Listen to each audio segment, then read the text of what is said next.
Pagi-pagi udah bangun? Tanya Ustazah. Roy senyum saat Aini mengusap. Semakin lebar senyum Roy melihat hasil karyanya.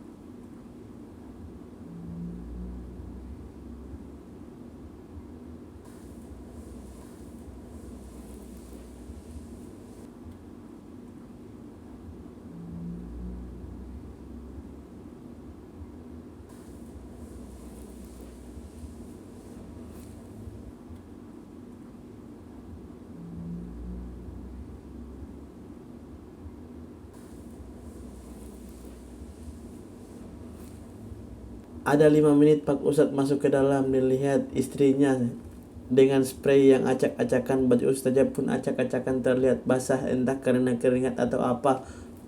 Padahal cukup dingin cuaca sekitar Awabin pagi ini.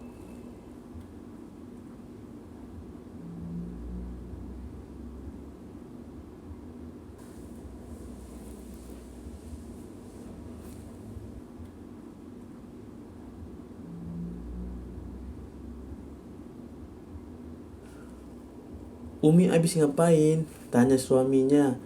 Ustazah membuka jilbab yang kena oli tadi dan mengusap kembali wajah, tapi ia melakukannya dengan tenang seakan tak masalah bila ketahuan. Abis nemenin Roy tadi Umi ketiduran, ucap Ustazah. Berbohong itu dosa, tapi setidaknya Ustazah jujur meski maksud nemenin artinya berbeda.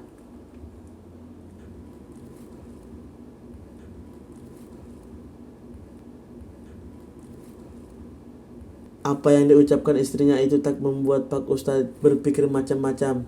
Toh gak mungkin berani ia menegur Roy. Tak boleh secara syar'i menemani istrinya saat suaminya sedang di luar.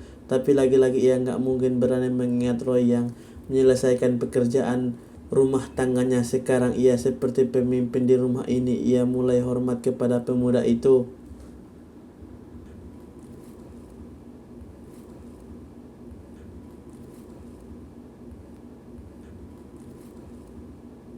Ustazah bisa melihat suaminya hormat ke pemuda itu, tak berani bila atau menegur saat ia memberitahukan nemenin Roy, padahal secara syar'i tak boleh. Entah karena suaminya sudah percaya atau justru tak berani bilang atau menegur karena hormat. Mungkin suaminya berpikir hanya menyediakan kopi. Pak Ustadz duduk di kasur yang sudah acak-acakan itu.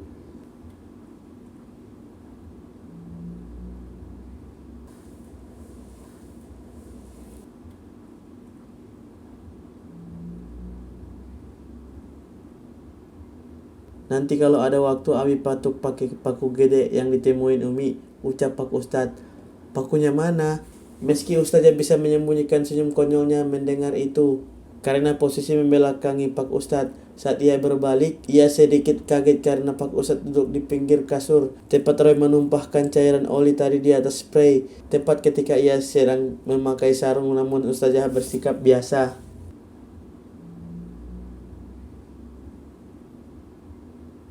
Roy bawa Roy pakunya, itu punya Roy ternyata. Nanti Roy yang urus, ucapnya singkat dan pelan. Ya udah Abi, mau siap ngajar dulu, ucapnya. Ustazah hanya berharap bila Pak Ustadz tak mengajar ngaji memakai sarung itu, karena ada yang menempel, tapi nasi udah menjadi bubur. Ia tak tahu mesti bilang apa.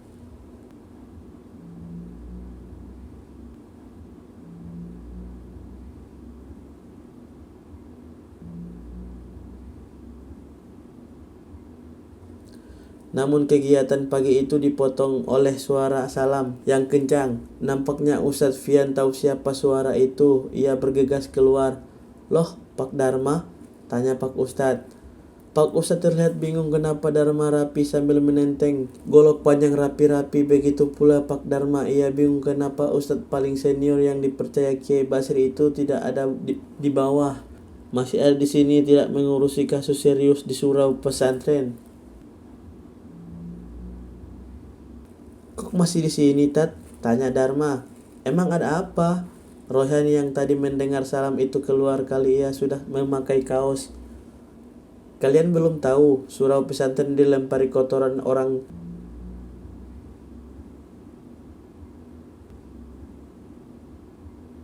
Oh ya teman-teman, jangan lupa tekan tombol subscribe channel ini ya, biar semakin berkembang.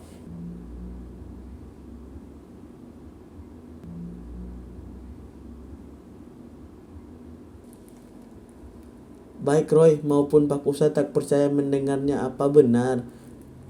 Apa Pak Dharma bercanda? Kenapa ia tahunya Kenapa ia tahunya dari Pak Dharma? Tidak ada bulis atau ustadz lain yang datang ke atas memberitahu jika memang kejadian serius itu terjadi.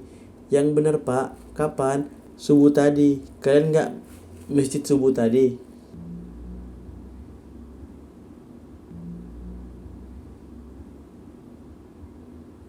Nggak, kita kelelahan. Biasanya kita jamaah, cuman lagi kelelahan kok. Nggak ada yang kabarin kita. Di pesantren sedang ramai, tadi saya ke sana nyari kamu Ustadz. Kirain Ustadz sudah di bawah, makanya saya ke sini.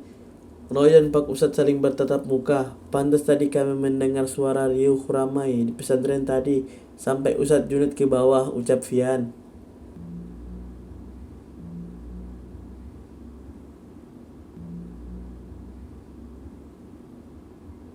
Ya sudah, hayo kita urus, anak buah saya sedang ngejar pelakunya. Dan Roy, kamu janji harus tenang dulu bila saya beritahu lagi kabar yang lain. Apa Pak? Janji dulu, ucapnya karena tahu Roy masih muda dan ia bisa kalap bila mendengar kabar ini. Roy mulai serius melihat wajah Dharma. Iya Pak Haji.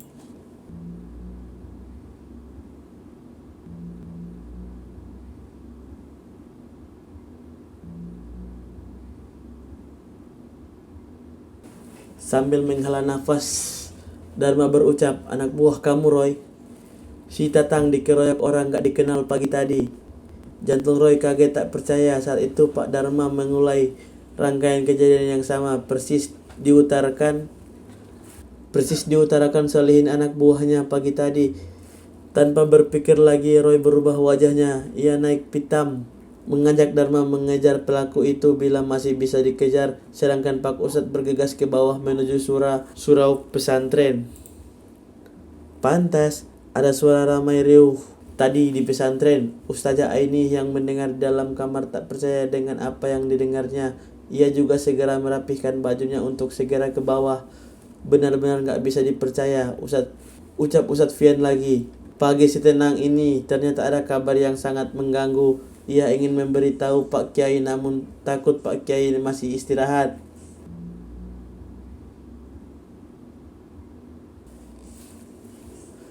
Tapi Ustadz Fian yakin bila Abah Haji sudah tahu mengingat ia memiliki ilmu mukasyafah.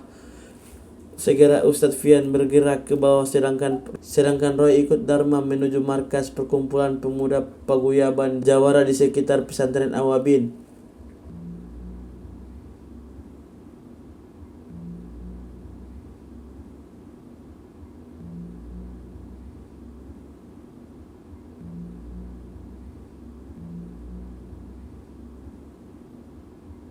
Suara gamparan terdengar di gedung riayah saat Ustadz Fian masuk ke dalam. Roy sudah ikut Dharma mengejar pelaku semenjak dirinya turun ke bawah melihat langsung situasi.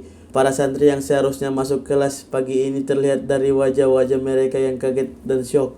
Mereka tak percaya dengan kejadian ini, begitu pula para ustadz dan guru.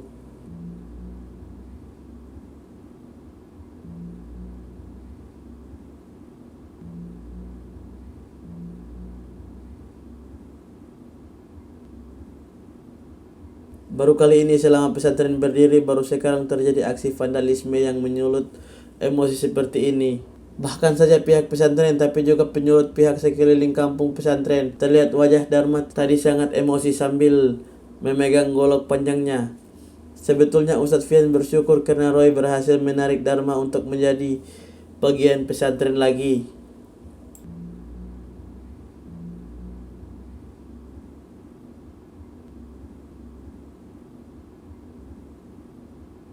Karena bukan tidak mungkin bila Roy tidak berhasil melobi tokoh masyarakat jawara itu Mungkin reaksi masyarakat sekitar kampung cuek bebek dengan semua kejadian yang menimpa pesantren Awabin. Juga kepercayaan masyarakat sekitar kembali normal sebagaimana dulu kala. Dari situ,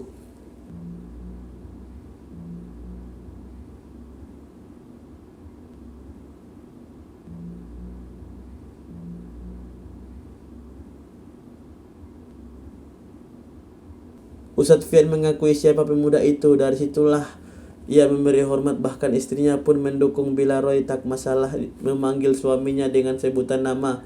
Meski merasa sedikit direndahkan, tapi memang kenyataannya Roy sudah menjadi orang yang harus Fian hormati. Agar benci sebetulnya Fian menghadapi kenyataan ini. Tapi melihat istrinya hormat terhadap Roy, ia sebagai suaminya harus hormat pula kan?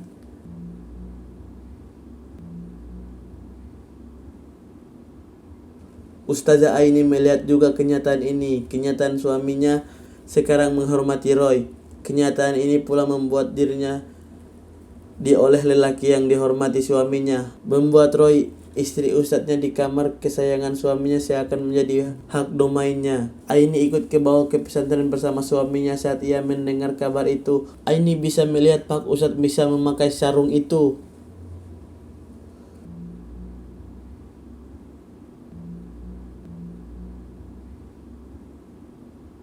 Oh iya teman-teman, jangan lupa share and subscribe channel ini biar semakin berkembang dan kita semangat lagi untuk upload novel-novel berikutnya.